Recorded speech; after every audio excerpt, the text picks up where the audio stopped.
بسم اللہ الرحمن الرحیم نحمده ونصلی علی رسولہ الکریم ونصلی رسولہ الکریم۔ نبی کریم صلی اللہ علیہ وسلم کا ارشاد ہے کہ جو شخص قصداً بلا کسی شرعی عذر کے ایک دن بھی رمضان کے روزے کو افطار کر دے، غیر رمضان کا روزہ چاہے تمام عمر کے روزے رکھے، اس کا بدل نہیں ہو سکتا۔ نبی کریم صلی اللہ علیہ وسلم کا ارشاد ہے کہ جو شخص قصداً بلا کسی شرعی عذر کے ایک دن بھی رمضان کے روزے کو افطار کر دے، غیر رمضان کا روزہ چاہے تمام عمر کے روزے رکھے، اس کا بدل نہیں ہو سکتا۔ بعض علماء کا مذہب، جن میں حضرت علی کرم اللہ وجہہ وغیرہ حضرات بھی ہیں، اس حدیث کی بنا پر یہ ہے کہ جس نے رمضان المبارک کے روزے کو بلا وجہ کھو دیا، اس کی قضا ہو ہی نہیں سکتی، چاہے عمر بھر روزے رکھتا رہے۔ مگر جمہور فقہا کے نزدیک اگر رمضان کا روزہ رکھا ہی نہیں تو ایک روزے کے بدلے ایک روزے سے قضا ہو جائے گی، اور اگر روزہ رکھ کر توڑ دیا تو قضا کے ایک روزے کے علاوہ 2 مہینے کے روزے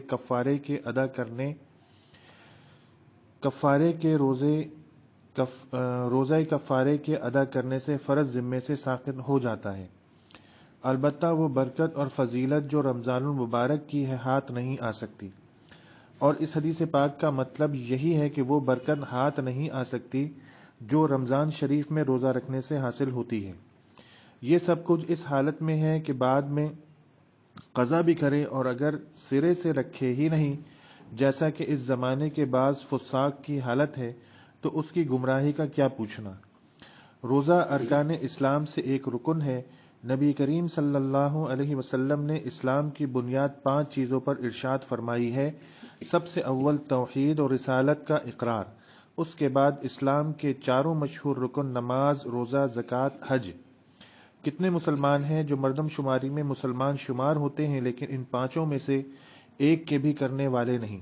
سرکاری کاغذات میں وہ مسلمان لکھے جائیں مگر اللہ کی فہرست میں وہ مسلمان شمار نہیں ہو سکتے۔ حتیٰ کہ حضرت ابن عباس رضی اللہ تعالی عنہ کی روایت میں ہے، اسلام کی بنیاد 3 چیز پر ہے: کلمہ شہادت اور نماز، روزہ۔ جو شخص اس میں سے ایک بھی چھوڑ دے وہ کافر ہے، اس کا خون کر دینا حلال ہے۔ علماء نے ان جیسی روایات کو انکار کے ساتھ مقید کیا ہو یا کوئی تعویل فرمائی ہو، مگر اس سے انکار نہیں کہ نبی کریم صلی اللہ علیہ وسلم کے ارشادات ایسے لوگوں کے بارے میں سخت سے سخت وارد ہوئے ہیں۔ فرائض کے ادا کرنے میں کوتاہی کرنے والوں کو اللہ کے قہر سے بہت ہی زیادہ ڈرنے کی ضرورت ہے کہ موت سے کسی کو چارہ نہیں۔ دنیا کی عیش اور عشرت بہت جلد چھوٹنے والی چیز ہے، کارآمد چیز صرف اللہ کی اطاعت ہے۔ بہت سے جاہل تو اتنے ہی پر کفایت کرتے ہیں کہ روزہ نہیں رکھتے، لیکن بہت سے بددین زبان سے بھی اس قسم کے الفاظ بک دیتے ہیں کہ جو کفر تک پہنچا دیتے ہیں۔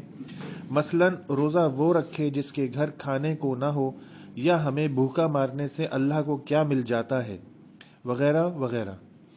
اس قسم کے الفاظ سے بہت ہی زیادہ احتیاط کی ضرورت ہے، اور بہت غور اور اہتمام سے ایک مسئلہ سمجھ لینا چاہیے کہ دین کی چھوٹی سی چھوٹی بات کا تمسخر اور مذاق اڑانا بھی کفر کا سبب ہوتا ہے۔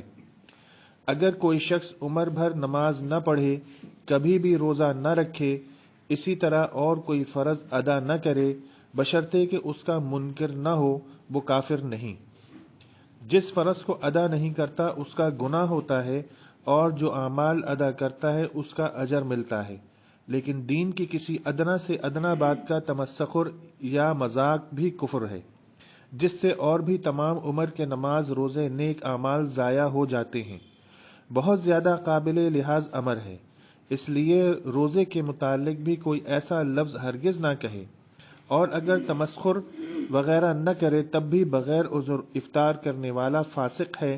حتیٰ کہ فقہا نے تصریح کی ہے کہ جو شخص رمضان میں علی الاعلان بغیر عذر کے کھاوے اس کو قتل کیا جاوے، لیکن قتل پر اگر اسلامی حکومت نہ ہونے کی وجہ سے قدرت نہ ہو، کہ یہ کام امیر المؤمنین کا ہے تو اس فرض سے کوئی بھی سبکدوش نہیں کہ اس کے اس ناپاک حرکت پر اظہار نفرت کرے، اور اس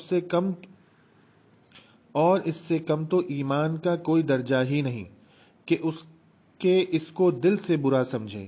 حق تعالی شانہ اپنے مطیع بندوں کے طفیل مجھے بھی نیک اعمال کی توفیق نصیب فرماویں کہ سب سے زیادہ کوتاہی کرنے والوں میں ہوں۔ فصل اول میں 10 حدیثیں کافی سمجھتا ہوں کہ ماننے والوں کے لیے ایک بھی کافی ہے، چہ جائے کہ تلک عشرۃ کاملہ، اور نہ ماننے والوں کے لیے جتنا بھی لکھا جائے بیکار ہے۔ حق تعالی شانہ سب مسلمانوں کو عمل کی توفیق نصیب فرمائے۔ اللہ تعالی ہمیں رمضان کے روزوں کی قدر نصیب فرمائے اور اس کو رکھنے کی توفیق نصیب فرمائے، اور اس کے چھوڑنے سے اور اس کی تحقیر سے اللہ تعالی ہم سب کو محفوظ فرمائے کہ جیسا یہاں لکھا ہے ایسا ہی باہر نظر آتا ہے، کھلے عام کھا رہے ہیں اور کوئی ڈر اور خوف بھی نہیں ہے۔ اللہ تعالی ہمیں ہدایت نصیب فرمائے۔ سبحانک اللہم و بحمدک، نشہد ان لا الہ الا انت، نستغفرک و نتوب الیک۔